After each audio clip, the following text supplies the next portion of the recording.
I want to know, how are you studying? How are you guys studying? How? Study wise, I've just been going through um, all the data I have and just looking at GU, AU, and UZAR. And then from there, when I see like when I see them together, I'll look to the crosses, and I've just been going through and trying to further my understanding of what it means in the morning when this is doing this and this is doing this, if that makes sense. I need you to go deeper, bro. So I've been going like if AU and GU are at the high, UZAR is at the low, and then I'm looking to the crosspairs and I'm seeing, okay, the SGDs are doing this. So basically just solidifying which pair I need to be focused on, looking for which one is matching. If there's no match, then what? If there's, just things like that. I'm still going through. I've done like probably a year and a half. Okay. So in you doing the matches, like I'm still trying to find out if you have found your edge or you are still fiddling. My Like, thing, yeah, my thing with the edge, it's like I see the setups. The ones I'm most comfortable with are the shorts, the HOD, but I see them. Um, in terms of like edge, it's like that's the pattern or the trade setup. But then there's how do I really get the confidence to really fuck these guys? So it's like that's where the fractionals comes in, and just trying to filter out the bad trades is basically what I'm trying to do. okay, Will was asking me this question like 2 days ago when he said, like, how do I know how to spot the right move, essentially? And I cannot say, yo, you spot the right move by first looking at GU, looking at G what, looking at ZOR. I mean, if I say you first look at GU and then ZOR is moving first, what do you think is going to happen to your brain? You won't know what to do next. You won't feel as confident because what you thought you were supposed to do, it's not happening exactly the way. So in you trying to think like, okay, there's a system of which I can first start off with G, second with A, and then the third one is ZA. That's not the markets, bro. The markets don't give a fuck. The markets, they are not sequential. It's not a step-by-step procedure where I can say, do this, and then do this. Like, an edge is not a match. An edge is not a fucking squeeze. An edge is not a, a divergence or that's not the match, man. It has nothing to do with that. Those things, they are confluences that are congruent with what you need for your niche. Meaning, if I am to show you a setup, you need to know it, not it needs to have this in order for it to move. Therefore, this HOD or LOD is the niche. That is a wrong way of thinking about things. Because if you say you are only waiting for, let's say, HODs, and then there's a ton of middle hard lobs, mid hobs, this means you are missing out because, okay, example, look at ZAR right now. Look at those big monstrous candles. Isn't that part of a setup? No. What is a niche? A Hmm. niche is trying to understand the fucking candlesticks. That is the niche. The niche is you trying to understand the the photons on your screens. Like, what do candlesticks mean at the right time is the fucking niche. The price action is the candlesticks. The candlesticks, they are holding information, right? Because every candlestick you are looking at, it's transmitting data through your MT4. It's telling you something. Sometimes it's telling you nothing. So what pieces those two things together? It is the right candlesticks with the right timings. And then your fucking TDIs and all these things, they come together to make it a solid trade that makes it now a niche. Meaning, if you do not fucking understand the candlestick price, the candles, bro, there's no fucking way you can make it if you're focusing on the things that you can see with your eye. You need to focus on the things that you can understand. You don't need to see this and this and this and this for you to take a trade. Now you are a retail trader because you are waiting for a signal. This is what Mark Douglas always talks about. It's like, stop trying to technicalize this. You need to internalize it. Before you can technicalize it to make it into a technical, practical thing, you need to first internalize it. Meaning, if you do not understand your fucking candlestick, how candlesticks should look like at those particular points, no fucking TDI or divergence or whatever is going to save you, because you're always going to make mistakes, the smallest mistakes, and then you're not gonna figure out, like, why am I still making these mistakes? And I am following things by the book. The problem is you are following things by the book. And the market makers don't give a fuck about that. They don't give a fuck about you are following squeeze. How many times have you seen squeeze that fails? Typical example. I've been talking to Jean in the morning. Jean was saying, oh shit, look at ESAC. It has a squeeze, it has all those things. Now, look at ESAC right now. I asked him, I'm like, okay, why are you looking at this? It's because it has a squeeze, it has a touch. Okay, but look at it right now. What is it doing? Nothing. It's doing nothing, man. And how do you know the nothingness is going to come? Because it seems like when I said you need to focus on nothing, then there's going to be something. Yes, but the something of today, there's a lot of candle data that you need to understand before that nothing of yesterday becomes something. Like now I'm going extremely deep now, because I think Sam and Martin is ready for this.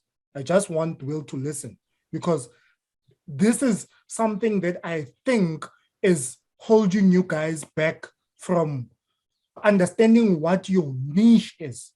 A niche, it's not, this is divergence. It plays into the niche. The squeeze plays into the niche. You understand? It is not what makes the niche, it is what plays into it. It's not what makes it. It is not the maker. The squeeze and the blood out and the crossover and the blood in, it is not the fucking niche, man. The niche is your brain, is you seeing that, oh shit, look at the bursts. Like the moment I start to see that they're making rapid bursts, big candles, you should not be fucking excited to trade. You need to ask yourself, because I'm always and constantly critiquing my mindset and critiquing these guys. Like the moment you start to see the big bars up, don't say they're making big bars up, so they're gonna make big bars down. Bro, it's like you're trying to sprint up a steep mountain. You won't have energy to sprint back down, because you took all the fucking energy to sprint up to a steep mountain. So you won't have energy once you get to the top. But if you are walking slowly to the mountain, you're just taking slow walks. Once you reach to the peak, meaning if the candlesticks, they are moving slowly up, That's where you know that the crash is coming, because the market makers, they are using the smallest amount of money to trick people, so that the time they make the big moves, that's where they make the biggest bars. Example, ZAR today. That's what I'm talking about. They are using the smallest amount of candles to take the most amount of money, so that they can use the biggest amount of candles to profit. It is not big buzz up, big buzz down. I hate that. That is not the fucking niche, guys. A niche is understanding, oh, if you really understand what Steve is talking about, Steve is talking about these guys, they are on a tight budget. That's something that I really fucking agree with. Every day they have a target, but they are given a certain amount. They are given, like, let's say 100 million to play with, because they are a lot. If you can type in right now, UBS, type in UBS room. That is telling the truth. Type UBS room and see how many fucking market makers there are. And that's just one room, these guys.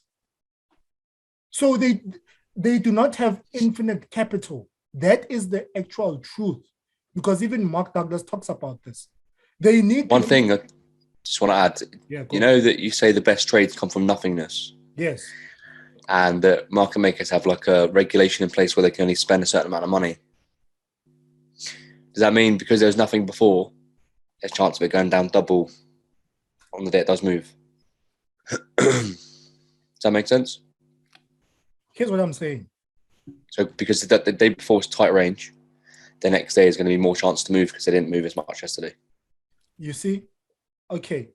Technically, that's correct. Internally, it's not. Because you cannot say because they did nothing yesterday, they're gonna do something tomorrow. No, of course. You understand what I'm saying? Of course, yeah. It's like you need to stop trying to put yourself in the markets, bro. Step back. Like, the biggest thing you can do is to step back. Oh shit, did I cut? Nah.